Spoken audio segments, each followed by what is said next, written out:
Bettina Ortiz y Mena was not accustomed to waiting, a former Miss Venezuela and Miss Universe runner-up. Of course, the exceedingly bronze strawberry blonde was these days the wife of Miami auto parts tycoon Herman Ortiz y Mena. At every restaurant she chose to grace with her presence, she was always greeted with reverence and whisked to the exact table she desired.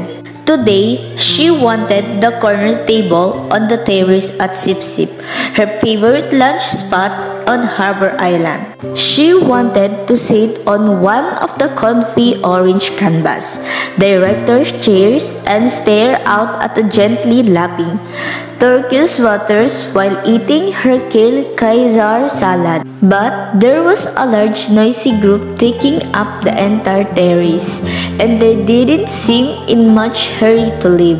Bettina fumed as she glared at the tourists, happily savoring their lunch in the sun. Look how tacky they were. The woman, overly tanned, wrinkled and saggy, none of them properly lifted or botoxed. She felt like walking up to their table and handing out her dermatologist business cards. And the men were even worse, all dressed in all rumpled shirts and shorts, wearing those cheap straw hats sold at the trinket shop on Dunmore Street. Why did such people have to come here? The 3.5-mile long paradise, with its pristine pink sand beaches, was one of the best kept secrets in the Caribbean. A haven for the very rich filled with quaint little wood houses painted in shades of sherbet, charming boutiques, chic oceanfront mansions turned into inns, and the five-star restaurants to rival seat bars. Tourists should have to take a style exam before being allowed to set foot on the island. Feeling that she had been patient long enough, Bettina stormed into the kitchen, the fringe on her crotched, pushy kaftan top shaking furiously as she made a beeline for the woman with a shock of pixie-cut blonde hair manning the main stove. "Julie, honey, what's the dealio? I've waited more than 15 minutes for my table," Bettina sighed to the owner of the restaurant. "Sorry, Bettina, it's been one of those days. The party of 12 on the terrace shone up first just before you did," Julie replied as she handed off a bowl of spicy conch chili to waiting server. "But the terrace is your prime spot. Why on earth did you let those tourists take up all that space?"